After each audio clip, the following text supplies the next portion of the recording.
And it is recording now.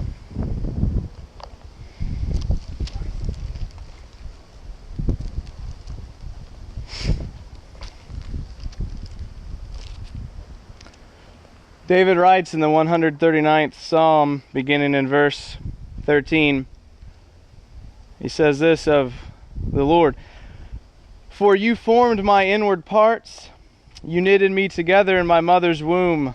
I praise you, for I am fearfully and wonderfully made. Wonderful are your works, my soul knows it very well. My frame was not hidden from you when I was being made in secret, intricately woven in the depths of the earth. Your eyes saw my unformed substance. In your book were written every one of them, the days that were formed for me, when as yet there were none of them."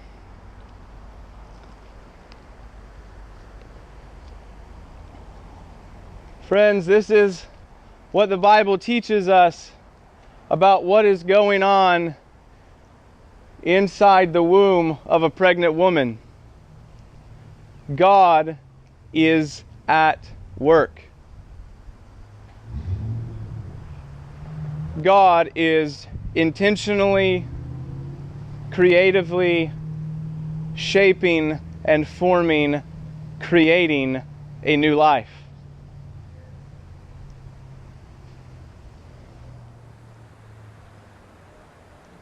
The Bible tells us in Genesis chapter 1, verses 26 to 28, that new life is made in God's image.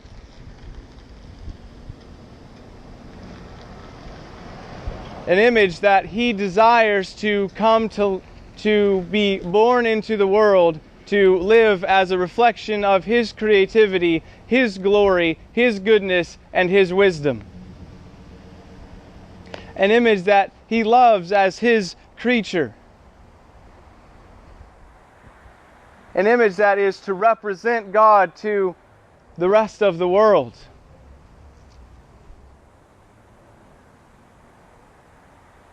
An image that God says that if we shed the blood of man, so shall our blood be shed.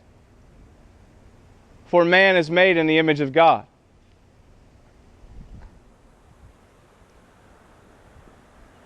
What has been done here today and is done here week in and week out,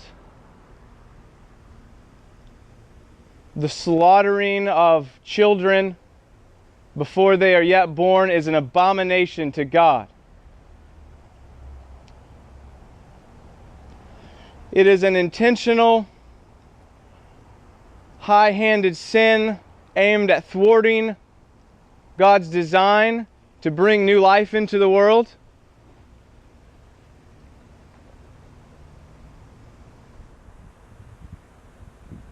It is a sin for which all who are involved must give an account. Proverbs 6:17 says that God hates the hands that shed innocent blood. I ask you, if you can hear my voice, ask yourself this: whose blood is more innocent than that of an unborn child? And yet that is the work that is done here. Countless children brought to the slaughter to be executed before they can take their first breath.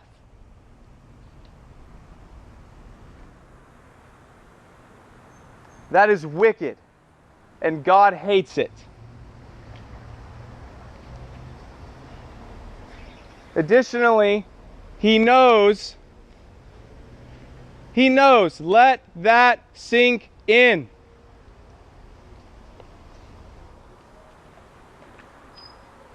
He is not blind to what takes place here.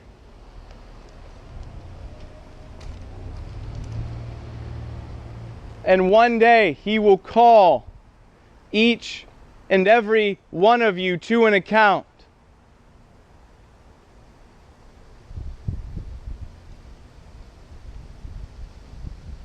That should terrify you. It is a fearful thing to fall into the hands of the living God. when you fall into His hands as an unrepentant sinner who has lived a life spurning His law and His love.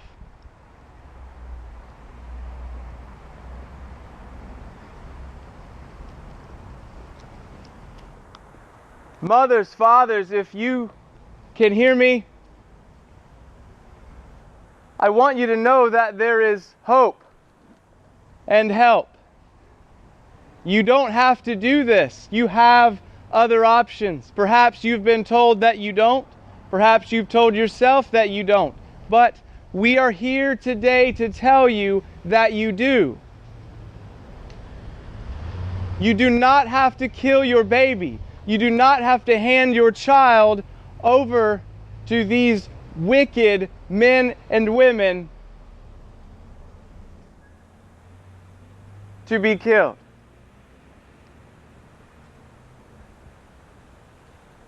We are here to offer you whatever help you need.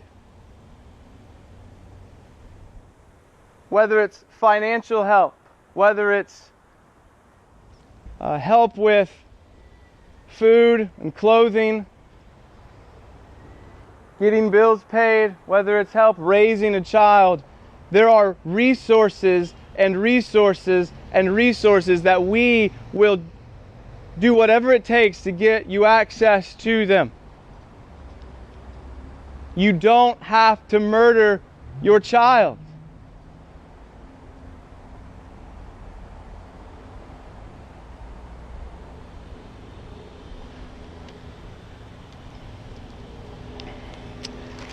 Mothers,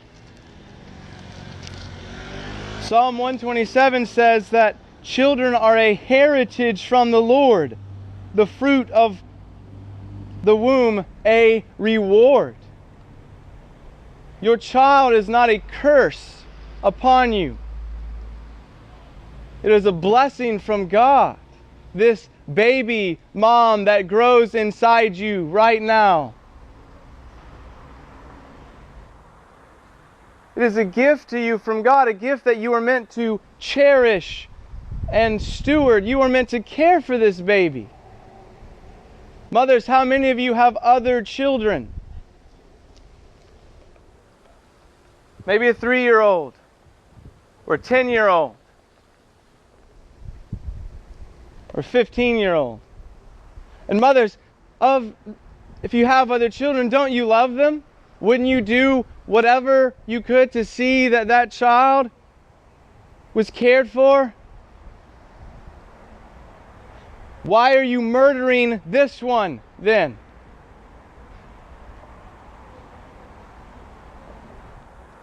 This child was given to you, Mom. You're supposed to care for it, to love this child, to nurture this child. To deny yourself so that your child might live. How selfish to bring about your child's death so that you might have a better life. Or at least a life that you suppose will be better once you have gone through this execution.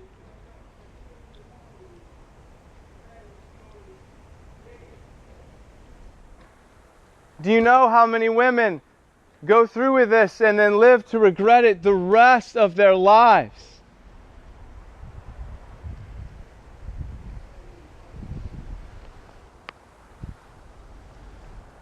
Paying these assassins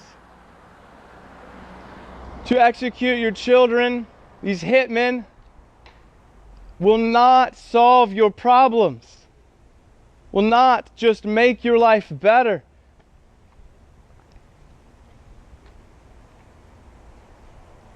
I can't begin to tell you all of the complications that will come from it. But one thing I can assure you is that guilt will be heaped upon your soul. Now, you may suppress the truth so much that your conscience becomes seared, but the guilt, Mom, that you feel right now for being here That's not an accident. That's not a mere chemical reaction.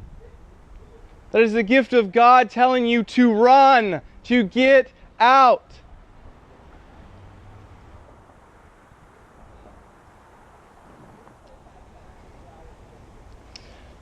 Fathers, Psalm 127, I read it a moment ago. Verse 4 says, like arrows in the hand of a warrior are the children of one's youth. Blessed is the man who fills his quiver with them. He shall not be put to shame when he speaks with his enemies in the gate. Fathers, now is your time to be brave. You have come here today with murderous thoughts in your heart. You have come here today to bring about the death of your child. But now is the time. Now is the moment to stand up for life. To stand up and be courageous. Don't be a coward. It is not a brave thing to kill a baby. It is not a noble thing to slaughter the unborn. It's not praiseworthy. It is cowardly. And it is disgusting. But fathers, you now have a moment. Who knows for how much longer? Some of you still have time. Save your baby's life. Love your baby, Dad. And love the woman that you brought here. Don't subject her to this misery and nonsense.